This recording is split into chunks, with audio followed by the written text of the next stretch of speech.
Because so thanks for talking to me. Because obviously we are huge fans of yours, my family here. I mean, it's just been incredible for you. And I must admit, I came to your tour twice. Yeah, that blew me away. That absolutely blew me away. Like, because they give us a list of like who's going to be at the show. Like, and I'll just be looking over at backstage. I saw you on the list, and I was like, oh my god. So you knew, and then I could see you.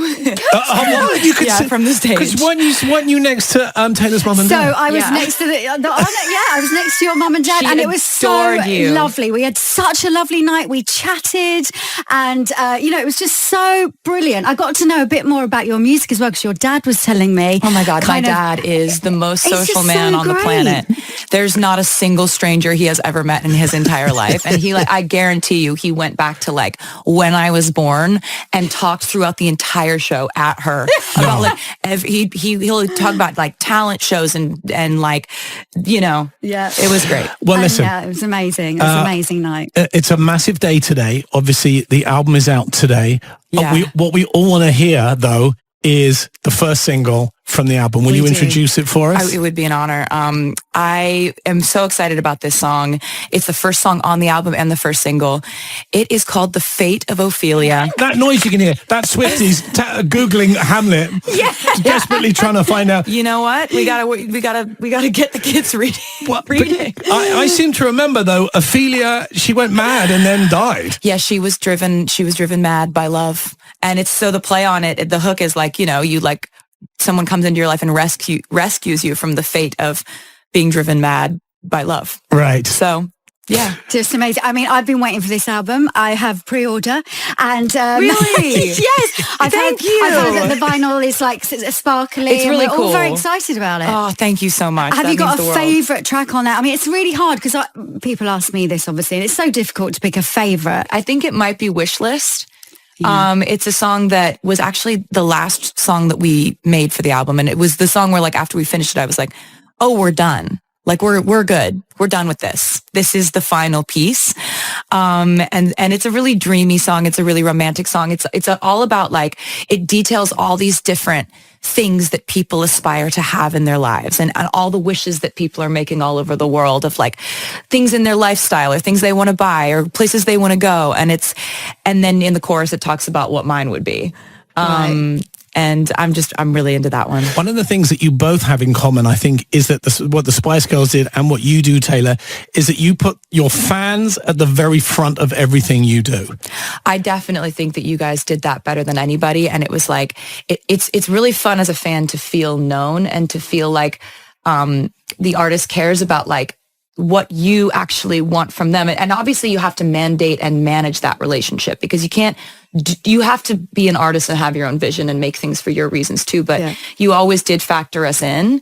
I felt like us. She's saying she's talking about I know. It is incredible. But I think obviously that was the hugest part for us because we wrote our songs for the fans. And we were still young. We were, similar ages at that time. But then the fans grew obviously, and then it becomes a family event. And that's what is so amazing. And that's what I noticed at your gigs, there's families, there's grandparents, there's kids, there's mums, dads. It's just, that's what makes it so special, doesn't it, I think? Yes. That was the Eras tour, looking out and seeing the cross-generational sort of like, you could see this is an entire family. This is a grandchild, a mother, and a grandmother. Or like you're just seeing like kind of people having these moments and shared moments together as families, and it feels like a huge honor to be a part of something like that. And that this tour was the first time I saw it so intensely. Yeah. Can I just caught a glimpse of the ring. Oh yeah, you want to see? Yeah. Yes, we do. Well, listen. So, am I right in saying that Travis designed that ring? He did. He designed it with this amazing jeweler, Kindred Lubeck is her name, and she does all of her gold engraving by hand. And I had shown him a video of like, I just thought her stuff was so cool, so I'd shown him a video like a year and a half ago. And he was just paying attention to everything, it turns out. Because when I saw the ring, I was like, oh, I know who made that. I know who made that. I know who made that. And also, you listen to me. And like... Weren't you nervous, though? When he did good. He did amazing. For you. It was like, you really know me. I didn't know what I would want, but he did somehow. And that's kind of a a flex. Oh, I'm always so pleased. Congratulations, by the way. Thank you so much. But I must admit, I'm kind of thinking about, it's quite important, the hen night, and you've got a good girl gang. Oh my God. Are you angling for an invite? But everyone's scattered across the world is the thing. It's like, you would think that I had been the type of person who would have obsessed over the idea of a wedding my whole life, but I actually never thought about what I would ever do or what I would want until I met the person. Like, it's like then, so I haven't actually even thought about that. Like doing a hen do or whatever. Okay. This is the first time I have thought about that. Stop. Because I just know your girlfriends. I've met a couple of your girlfriends. Oh, they're so fun. They're great so fun, but they're so busy. That's true. Do you know what I mean? They're busy. You're just going to have to, get it in the diary. Even one night would be fun, wouldn't it? It would be fun. I want to talk about your next era. Yeah. Because what happens now? You've shared so much. I mean, we just started this one. We just started it. I was going to say, arguably haven't even really started it yet. So we've got to we're taking baby steps. We're putting one foot in front of the other. We're going to, I love this era. I love this theme of this album. It's so fun to play with. I want to make more music videos. Like, I actually have time to do stuff like that. Yeah. So, you know what I mean? We've got to get outfits ready for this era. Don't move on too quickly. We cannot move on from I'm having too much fun with this. Do you know what I mean? But what I meant was, the married life era. I just got engaged. I know. Like this. Don't these make things us just happened. But we're all so excited. I know. I'm really excited too. I'm so excited. And I love that you're excited too. And you would absolutely love him. He's the most fun person. I'm sure at some point you guys will get to all hang out. But yes, he's a big, strong American football player. Yeah. He was on stage with you, wasn't he? I saw that show when he came on stage with you. He was so good. He just picks you up and he's such a natural just in life. Like he's just kind of like never been nervous about anything in his entire life. Right. So it's pretty fun. He's all the things. He's like fun and vibrant and has this infectious personality and makes me laugh so much. But like, yeah, you're looking for like there's a line in the song that says that you just wanted a best friend who you think is hot. Like, and it's kind of like, well, that's kind of it. Is it easier writing songs when you're in love or when you were single? I mean, it's easy. Writing songs is one of my favorite things. And I did kind of nurture a fear earlier on in my career that if I ever wasn't truly miserable in my personal life, would I be able to write? And I think that's one of the reasons I love this album so much is we were like catching lightning in a bottle every time we were writing songs for this record.